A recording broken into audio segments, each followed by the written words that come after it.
Pull that chair up. No, closer. I want to tell you something they don't teach in those six-figure universities. They spend 4 years teaching you how to be a perfect gear in a giant machine, but they never whisper a word about how to own the machine itself.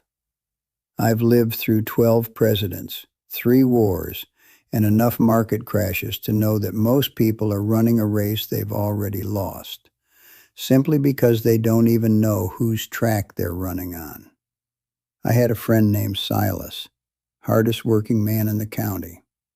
We grew up in the same Dust Bowl town, joined the same union, punched the same clock for 40 years. Silas was a good man by every definition the world gives you. He was the first one at the plant and the last one to turn off his locker light. Silas chased what he called the number. He thought if he could just get his salary to 6 figures, he'd finally be free. And he did it.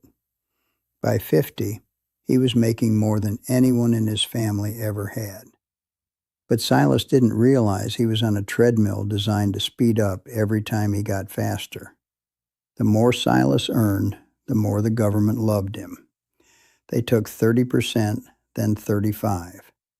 He bought a house in a better neighborhood to show off his success, a trophy that came with property taxes that ate his soul.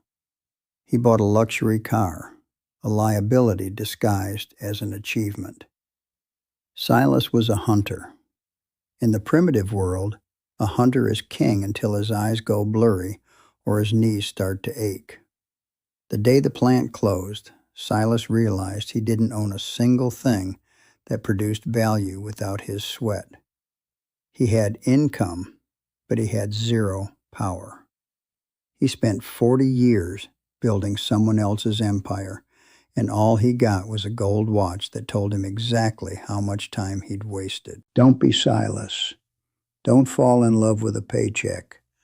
A paycheck is just a bribe they give you to forget your own dreams. Now let's talk about the thief. No, not the one who breaks your window. The one who sits at your dinner table every night, uninvited. When I was a boy, my grandfather took me to a diner. A burger, fries, and a shake cost less than $1. Today, that same meal costs you $15. What changed? Did the cow get 15 times more delicious? No. The money died. Most people are taught to save. They say, put your money in a savings account. Be responsible. But while you're sleeping, the government is printing more dollars to pay for their own mistakes. It's like pouring water into a bucket made of Swiss cheese. If you have $100,000 in cash today and inflation is 5%, you didn't just lose $5,000 in value. You lost thousands of hours of your life that you spent earning that money.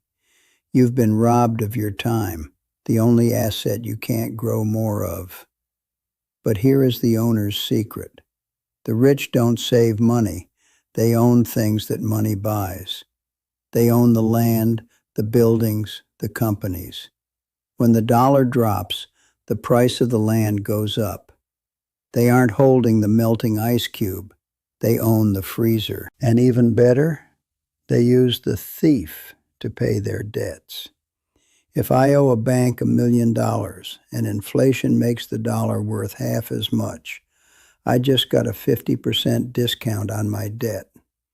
The bank gets back trash money while I keep the gold asset.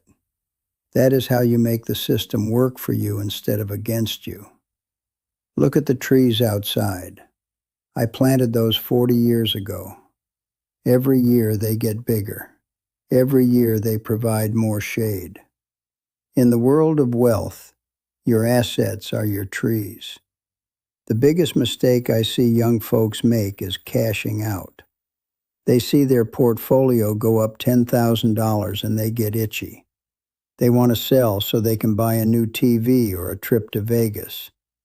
The moment you sell, you've cut down your tree. The government stands there with a chainsaw called capital gains tax, taking 20% of the wood. Now you have to start over from a sapling. The wealthy play a game called accumulation. They buy quality and they hold it until the end of time. They don't care about the price today. They care about the value tomorrow.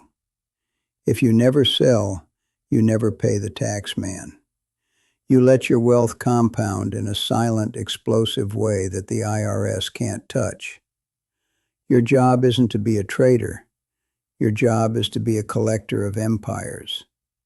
You're asking, Elias, if I never sell my trees, how do I eat? How do I pay for the life I want? This is the part that makes the workers angry, because they weren't invited to the meeting. When you have enough assets, let's say $5 million in stock or real estate, you don't sell it to buy a house. You go to a bank and you say, I want a line of credit. The bank looks at your $5 million and they say, sure, we'll give you $1 million at 4% interest. You take that million, you buy your house, you live your life. Now, here's the question. Is that $1 million income? No, it's debt.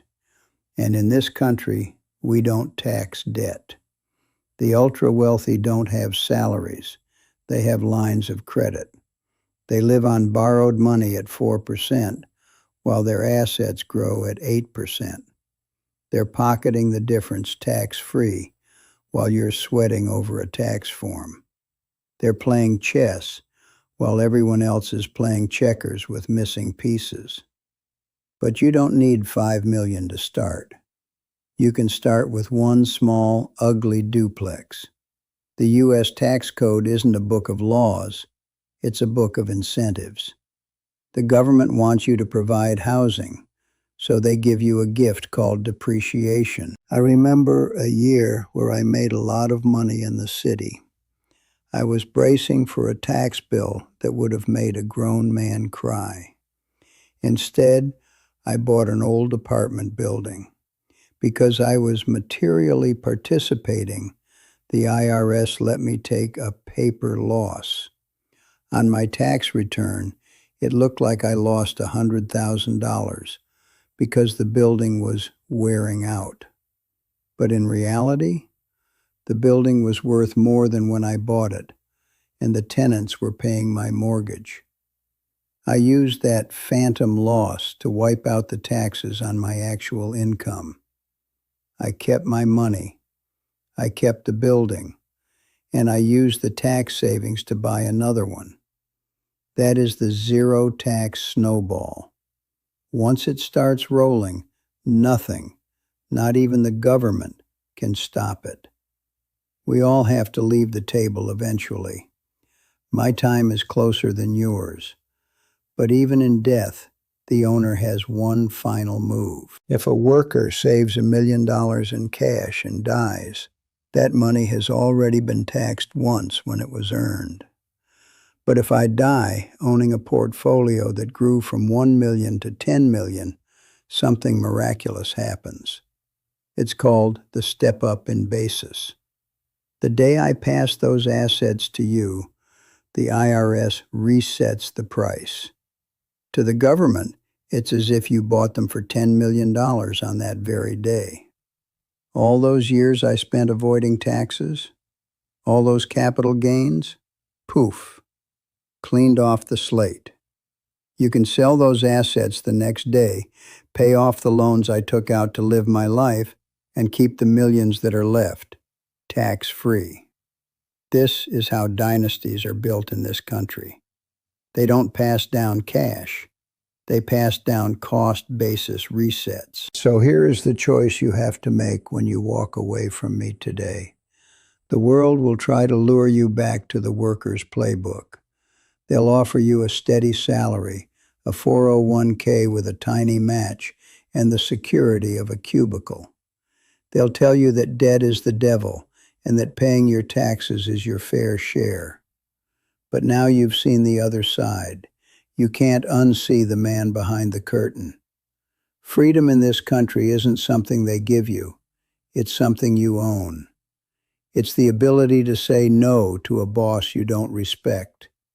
It's the ability to be present at your daughter's birthday because your assets don't need you to punch a clock. You don't need to be a genius. You don't need to be lucky. You just need to be an owner.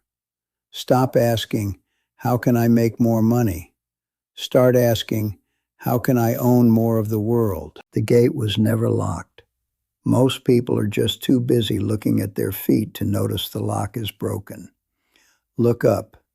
Go build something that lasts. And don't forget to enjoy the shade of the trees you plant. That's what it's all for.